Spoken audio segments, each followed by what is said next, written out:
Hey everybody, you're listening to What Are You Doing in Denmark, the podcast that helps you make Denmark make sense. My name is Derek Hartman, and I am joined around the table by Conrad Molden. Thank you for having me. And Brooke Black. Thank you for having me. And a special guest today, we are talking to a very funny comedian named Kateryna. And Kat is living in Denmark in a way that maybe was not always her plan. She is a refugee here from Ukraine. And we're going to talk about all kinds of things, how she found herself here and made Denmark a home and discovered comedy along the way. And hopefully you'll learn a little bit more about her experience and the experience of others who have moved here with a refugee status. So welcome, Kat. Thank you. I would like to say I'm sorry I'm not wearing a suit right away to take it off the table. So rude, Kat. So rude. I think that's an awkward transition. Yeah, I don't really know. She's a comedian. She is a comedian. Thank you. Well, welcome. We're really happy that you're here, and of course, as we have teased a little bit in the intro, and the name of the show. What are you doing in Denmark? Can you maybe tell us a little bit about how you ended up here in Denmark? Oh, that's a wonderful, wonderful story that it is truly. Some people say that maybe there should be some media piece done about it because it was never a plan. All I knew about Denmark was the Copenhagen is here. I learned that that's better than some people. Yeah, exactly. I know. I knew that Carlsberg is a Danish company when I came here first, and I'm like, oh, okay, that makes sense now. But I was supposed to be here for 20 days on a trip, and I was supposed to go somewhere else because I was doing this. What is it called? The digital nomad trip kind of thing. I was teaching English before I came to the land of people who know English best. And then day 4 of my trip, the war started. And I was just like, okay, what do we do now? And then after that, it's just chaos. And now 3 years after, here we are. Wow. Wow. Have you been able to go home since? No. But mainly because I didn't save up enough money from my vacation. It was my vacation No funds. political turmoil about mismanagement of finances. Yeah, that's on me. That's definitely on me. Everyone else in your family there? My family, because I'm from Crimea, which is the annexed part of Ukraine, so they live there. I'm from the town called Sevastopol, and my family lives there, happily supporting the other side of the conflict. So, and we're politely not talking about it when we have the phone calls. So, yeah. Okay. So you haven't been able to go back. So have you just been in Copenhagen since then? Yeah, mainly, yes. Yeah, because going to Crimea is impossible at all geographically. There's the most war is happening in the south, let's say, and it's impossible to go through. But I also lived in Kiev for quite some time, and I have most of my friends living there. But then it's just, then that part is on me, for sure. We did a culture shock episode recently about the 4 stages of culture shock, and you probably went through all of them immediately. I'm wondering that's such a unique case. Is there something you can share about how you reacted? And I just basically from hearing the news, tell us about it. Yeah, I think so. The 4 stages of the thing is like the honeymoon period, and that was for me between I landed and then I first went to 7-Eleven to buy water, and I saw how much it cost. That was my honeymoon. Short honeymoon. Yeah. That was like maybe a day. I was like, beautiful country. How much this cost? Okay, I'm not eating here. Thank you. At 7-Eleven. Exactly, I will not be using your services. Exactly. It wasn't a smart choice. Again, that's on me. But that's kind of how it happened. And then I think there was so much just panic around everything. Kind of, I'm also not the most I call it not the most mentally stable, but in the way of to go through things, I need to go through it and then be like, okay, I went through it. Yes. I didn't die, so it's okay, which wasn't the case back in the time. Then we just started with all of these documents and commune meetings and job center meetings, and I was lucky enough to meet a Danish woman who hosted me for 2 months before it all started happening. And she also had a job for me to do. So I kind of was moving smoother than a lot other people. But then, the era of depression, I think, lasted for maybe like it finished in February this year, more or less. Well, you've been isolated as well, unless you found community. And I know that we were going to talk about that as well. But were you experiencing that all alone, or were you able to find people right away that were in the same, like, you know, sometimes panic can bring people together as well, like we just saw with the Spain blackouts? I feel like that's another thing where being a Crimea, like from Crimea, and being from Sevastopol specifically, which is heavily Russianized place, let's say, because it's always been like a station for Russian military, like the Navy and stuff. So that, and when I say that I am Ukrainian and I have the right to do so because I was born in Ukraine and lived for like 17, 19 years in Ukraine. And then people usually made it was, yeah, you are from Ukraine or whatever. So I had the situation in Georgia like this winter where a woman was from the south of Ukraine, which is also heavily Russianized, and she spoke Russian to me. And then I was like, yeah, I'm from Sevastopol. And she's like, Ukraine. And I'm like, you're speaking Russian to me right now. What is this? What's happening? So that kind of prevented me from having like a community from the very beginning. I made a couple of Ukrainian friends, and now the more I know the city, the more I meet through activities rather than that situation.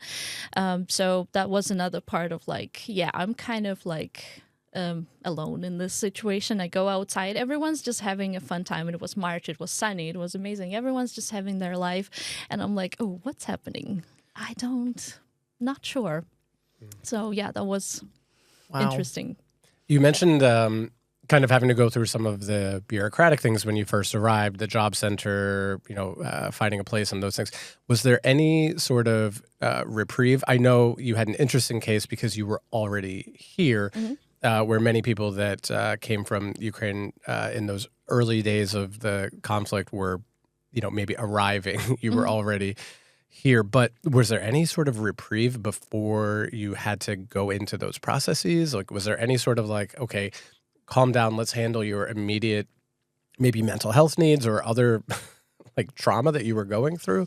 Or was it just immediately like, okay, you must register, you must go to this meeting with the job center? Like, how were those earliest days? It was kind of like that. I think there was very little talk about mental health. I think if you are pushing yourself, then maybe they could help. In the beginning, they were very friendly. They were like, we can get anything you want. But in terms of meetings, it was like, yeah, this is the job center you're connected to, and you go here, and then they try to explain to us how things are working and how everything is supposed to be. They gave us a lot of papers in Danish to sign, and we were signing them without really knowing what we're signing. That sounds familiar, just living here. Yeah. But was it in English that they were telling you and then giving you Danish paperwork? Like, how are you communicating? We had a Ukrainian translator. Okay. Yeah, and then those who could speak English could also directly connect to the consultants because there were multiple.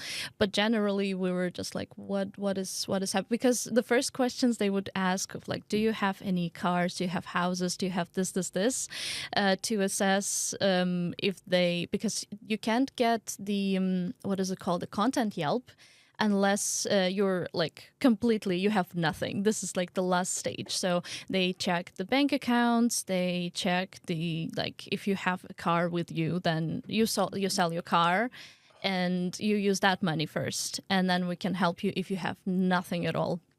And you're in the room of strange, unknown people, and they're like, "Are you married? Do you have children? Do you have houses? Do you have cars? Do you have yachts?" I'm like, "Yachts, really?" We do love the boating here. Yeah. I came here on the boat. That was the easiest way around. So. Yeah, you're just getting drilled right away with all these, like, what is your worth, and like, how, like, deciding your fate, But I mean, I guess it's. Yeah, and they told me, I remember specifically, there was a time when it was like one-on-one with my job consultant, and he gave me this piece of paper, and it had some like Danish values, and one of them was, it's actually said in Ukrainian, I understand that female circumcision is not legal in Denmark, and I agree with that. And I'm like, yeah, I did even before coming here. Why do I? I remember that being a question. Yeah. That one stood out to me so because cringe. it was very specific to, wow. Yeah. I mean, I have to imagine that at that point in your personal history and the history of your country. That was not you didn't come here for female circumcision. Yeah, that wasn't my main But occupation. good on them for being doubly sure. Yeah, of course. It's so interesting to hear the process of like, these are our values, like laying it out for you, because it's not something I went through. It's like, this kind of, it's really interesting to see how the process is. Yeah. They also didn't know what they're doing, I think, because there was so many of us compared to other situations, and they decided not to do this like Sweden thing where like, here's Sweden, go further type of thing. So they were like, okay, we're happy to help. We're like very open. I remember there was a lot of like, oh, here is the free ticket to the zoo. You can go and enjoy zoo. They took us to a swimming pool to swim like once a week for a month with a very lovely translator. And they were trying their best, I think, as much as they could. And it's interesting to see that 3 years after those like trials kind of like died down a little bit. We're a little tired of it, so now it's like the rules are rules. You're like, And where were you living at this time? Did they give you accommodation?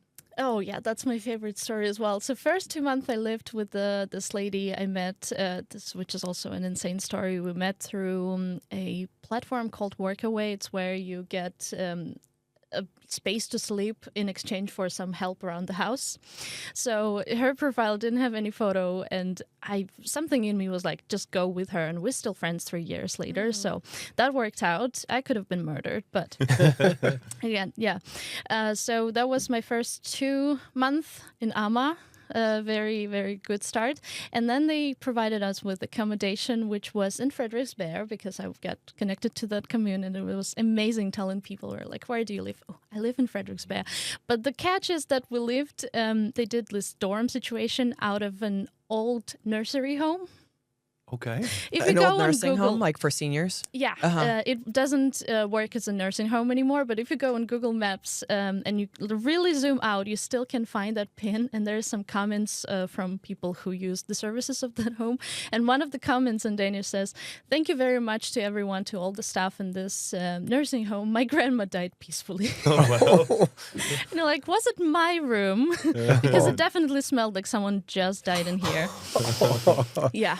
Did you get your own room or did you have to share? Oh, that's first. They were also very kind of like, yeah, you have your own room, and we were lucky because the bathrooms are there, so you don't have to share everything. But then later, the more people came, they're like, okay, you get to share, and that's how I kind of became friends with another Ukrainian, and that was like a positive thing in the end. And now I moved on to my own living situation, so still through the commune, but it's like an apartment situation. And was everybody Ukrainian at the accommodation? In the beginning, yes, and then now I think there's some foreign, like from some other countries. There are also people there. And is the push for you guys to like become integrated and become live in Denmark and work and live in Denmark, or are they kind of holding you to go back? It's a tough question because in a way they are promoting staying in Denmark. They ask, there's this statistic thing like once a year where like, do you think you will stay longer? And then no one says don't go home. But in the other way, if you're with Job Center and you struggle with job search, which anyone I think is struggling at the moment with the Danish job market, it's always the cleaner, the packer, the service industry situation, if you're lucky. Otherwise, it's like all cleaner jobs. My CV was sent for a gardener job. With zero experience, they really believed in me that Frederiksberg Gardens will look so much better with this. So in this way, it's like, I know there were a family where the husband was an architect with like 10 plus years of experience, and the wife was quite known lawyer in the Kiev area, and they had 3 children, and all the job center could do for them is like cleaning jobs. So they were like, yeah, and they lived in their private house with some help around, and now it's like the situation. So in this way, sometimes you're like, maybe it makes sense to go back to our own lives in a way. So yeah. How long have you been in your own space now? I think it's a year and a half or so. Yeah. That's got to be nice to have it back, kind of not have a... Oh yeah. Yeah. Oh yeah. Is there a point in the time that you've been here where you've felt either, okay, I am integrating, this is my home now, or have there been maybe the opposite feeling? Were there any moments that stuck out to you that it kind of seemed like, yes, Denmark is now home and I belong here, or maybe the opposite? What has been your experience? This January was one of the toughest moments where I was like, maybe getting back to Kiev is not that bad of an idea, just because nothing really was happening. Any like job search was silence. Any of the personal projects were all on stop. So I was just like, maybe it's not my place. But then every time I think about moving somewhere else, I'm like, I have a community here. At least the comedian community is somewhere to go to, or like to talk to participate in something. So it's this still, we're going towards feeling home, but not quite exactly where I'm like, okay, this is where I am. I'm not moving. Talking of, you should tell us, how did you get into comedy? That was also quite chaotic, as everything is. I lived with this Ukrainian girl who, after hearing all of my stories, she was like, you should do stand-up at some point. I'm like, who would listen to this? This is just me doing stupid things outside and people laughing at me. And she's like, no, you should really try. And I'm like, whatever. You think so. No one else will think so. And then after some time, me and now my partner, we went to one of the comedy clubs to just see how the comedy scene is. Because in Kiev, I was at all the comedy things at all times. But here, it's very kind of hard to find where to start, who to see, who to watch. And we went to this comedy club, and then I just talked to someone I found who happened to be half owner of the club. And then I got introduced to the Facebook group, and then I was like, okay, I need to write something first before I apply to anything. And then I was like, yeah, if I wait, it's going to be another 3 years. So I just liked a couple of posts, and it was like 3 days later, I was already on the lineup. And I was like, what is happening? I don't know. But this is how it started. And then it kind of turned into a sport of like, how many lineups can I get? And this is how it kind of got me going. Nice, congratulations. And I've seen you perform many times. You're very funny. Thank you. The material is really good. I love how down to earth you are with everything that's been going on. That's what's really kind of enriching. Yeah, I feel like with a lot of things, I was explaining to someone the situation with like the Denmark and stuff, and it's our national like Ukrainian thing where you're like, yes, it's war, but don't worry, it's okay, it's totally fine. Do not feel sad. Yes, it's been bombings, but okay, it's okay. And then I've stopped myself to think, why am I doing this? Like, I cannot stop people from feeling things and reacting to things, but it's definitely like a national sport of like, don't worry, it's okay, we have it under control, it's okay. So maybe that kind of leaks into the material in some ways.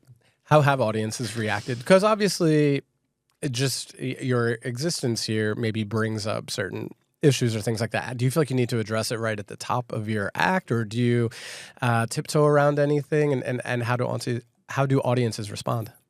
In the very beginning, I started with the war stuff, like jokes around the war, or like me being part of the process, or not completely like what was happening. And since at the time it was 2023, Ukraine was still very much on the news with the war, people reacted very like positively, and after saying it's okay, you can laugh because it's me talking about my situation and I bring it to you, so it's totally fine to laugh. They were very happy and laughy, and yeah. But as the time progressed, Ukraine kind of disappeared from the news in the way that it used to be. And now people either tend to be like, it's generally very uncomfortable, because one time I made this joke that I'm from the country that has less social media game right now, or like the war of my country lost the top spot on the social media. It was funnier than I tell it right now. And there was one person who kind of giggled, but the rest were like, no, we don't talk about things like that. And that's kind of a bummer because I really like dark humor, like dirty jokes. But then whenever I tap into that, unless it's some specific format, people tend to be like, no, this is uncomfortable. We don't talk about things like that. So this is like where I'm tiptoeing around the audience rather than the other way around to be like, okay, we're clean today. It's fine. Yeah. To bring it back to, it's fine. Exactly. Yeah. You don't have to worry about this. Has comedy been sort of an outlet for, sort of processing things for you? Yeah, in a way, for sure. It always has been. I noticed it not that long ago, but being the oldest daughter in the family, it always like my duty to make sure everything is fine. So I always turn to comedy to be like, yes, this is sad, but we can make fun of it. My family's also always been on like, let's joke rather than talk about things. So that has been a thing running around, and this is just turning into like, oh, I need wider audiences for these things. So, yeah. So last year, Denmark granted a historically low number of residence permits to refugees seeking asylum. And it's also part of Mette Frederiksen, the prime minister, her zero refugee policy. What are your thoughts on sort of the politics around refugees in Denmark and specifically the community? I know now that it's been a few years. Have you seen a change in the public discourse or even the political discourse? And how has that impacted you? In this way, I think I'm lucky that I haven't gotten well with my Danish, so I can't read comments online. Sometimes I do this Facebook translate button, and I'm like, never again. We're not gonna do it. With the policies, I feel like with a little bit of turning and twisting, it could have been such a well-working machine with integrating people into the culture, because I've been meeting a lot of women who are here because of their partner's job or because of studies or because of some other reasons they're here, and they're struggling to integrate. And it's all the same situation where you go outside and you're like, you don't speak Danish. Why? Speak Danish right now, without thinking that it takes time. And also when you're trying, sometimes people switching to English and you're like, you ask me to do this, why are we doing this right now?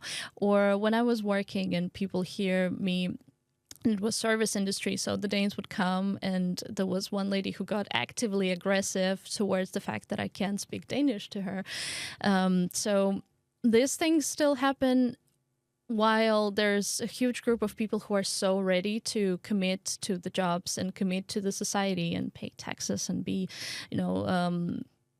part of society. And I feel like a lot of Danes focus on the fact that there are some people who, being foreigners in the country, do terrible things, and they're like, oh, everyone is doing terrible things, where in reality, everyone is just like tiptoeing not to overstep here and there, because one fine can get you so much further in the process of getting your permit or citizenship. So if people looked realistically at the situation, that could have been such a nice and positive situation instead of what is happening now. What would you say to anyone having trouble adjusting to life here? Maybe also to say to yourself for encouragement. Yeah. If you really want to stay here, get yourself a relationship. That will make you stay here. Like, this is the only thing that kind of keeps me when in the moments of like, oh, maybe I should go somewhere where it's sunny and a little nicer. And then I remember I have a partner here, because otherwise, with the jobs, it's really hard to find one unless you're traveling here with the job. It's really hard to find what to do if you don't speak the language. So it has to be something that holds you down. If there's nothing, I feel like it makes sense to look into other opportunities and other directions, because it must be tough. It's like this integration process is not for the lighthearted.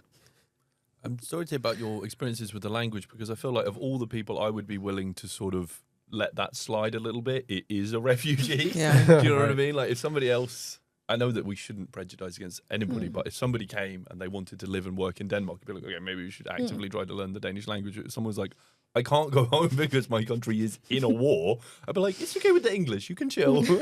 Yeah. Well done for learning English.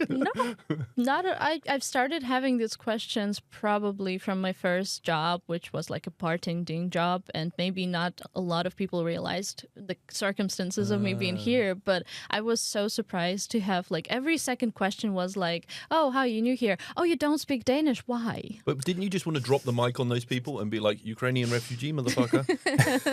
I would definitely wear a badge and be like, you should shut up. I wish. You know those flags you're putting up around? You know that flag on your Facebook profile picture with you and your 3 shiatsus? Can you? Exactly. No, but then it turns into something that I grew to absolutely hate when like, oh, you're from Ukraine. Aw. Right. Oh, That's the opposite, is And like the like, pity oh my and God. the like uncomfortable whatever. Yeah. Yeah. And especially at work, when I'm in front of the house at a smørrebrød shop, which is funny enough, and then someone random from the line comes to me and they look me in the eye and they're like, oh, how is your family? I'm like, you know, as emotionally unavailable as they usually are.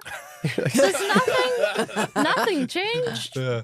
We're all good. At some points, I was thinking, if I'm really mad, I was like, should I just tell them they burned down last week? Just so there are no more questions, because It it's does like, get really personal really fast. and then move to like, would you like onions? exactly, yeah. What's a drink of choice? in the time you've lived here, is there a moment you're most proud of? Something that was, you know, and there's been a lot of ups and downs, I know you said, and it's a whole process, but anything you were like, oh, like, okay, I actually feel like something's working. Yeah, I saw this meme the other day somewhere on Facebook, I think, and it said the job markets are so bad that I started following my dreams. That's kind of the thing, because I tried getting into educational sphere, which no response, and then I turned to UX design and learned that part, and that's also like not working. So now I'm just like, I guess I have to work with comedy. I don't know.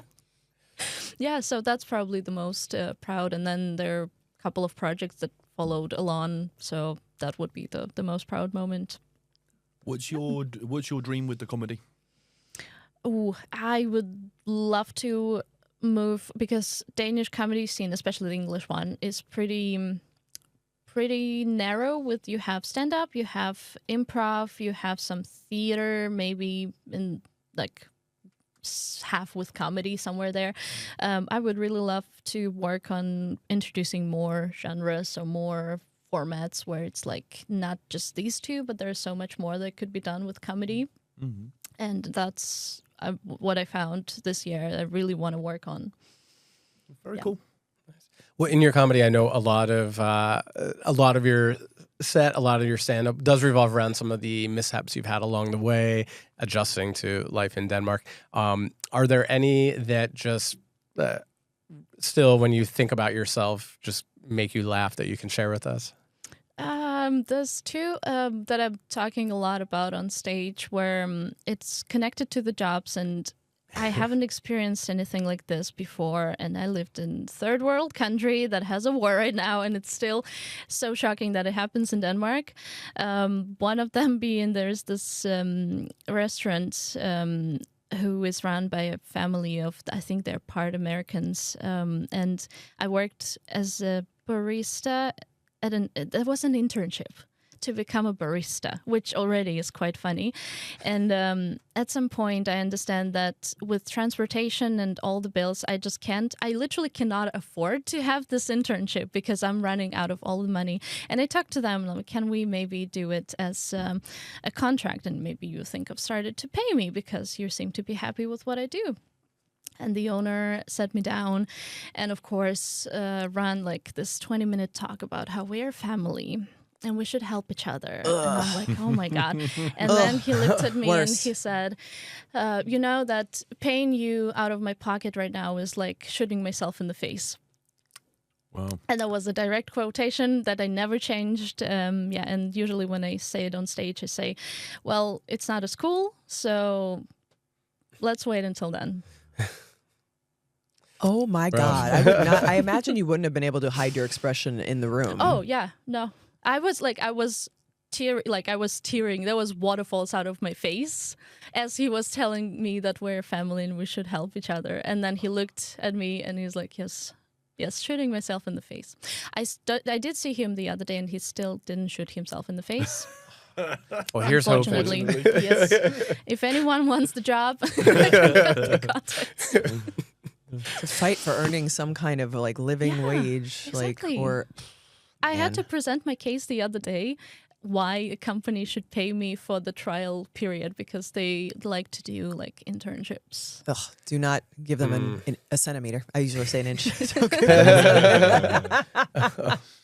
Wow. Well, it's good that you can at least find some comedy and find some laughs in those experiences because you've been through a lot. It's never easy moving country. It's never easy adjusting to a culture that you didn't grow up in, but having to do it under the circumstances that you did, I mean, to me, that makes me proud to know you. And I think that you deserve a lot of credit for that. And some of the, it would be good if other people kept that in mind. And it takes like, I don't know if balls is the right word these days, but like it takes a lot of guts to get up there and like talk about it. And it's this creative outlet for you. And I feel like not a lot of people, myself included, can do it. And so the fact that you've turned this situation into something that you feel creatively uplifted by and are sharing, your experiences through this, I think is incredible. So Thank you.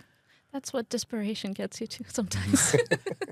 If people want to discover more of your comedy and see what you're up to, where do they go? I am very proud of my Instagram handle. It's CyberCatAttack. No, nice. Yeah, putting some cyber in there. Yeah, exactly. So, it's probably that's the main channel as of now. Great. We'll link to that in the show notes and description so people can find you there. And thanks a lot for sharing your story, not just on stage, but with us today. And thank you all for listening and watching. Hi.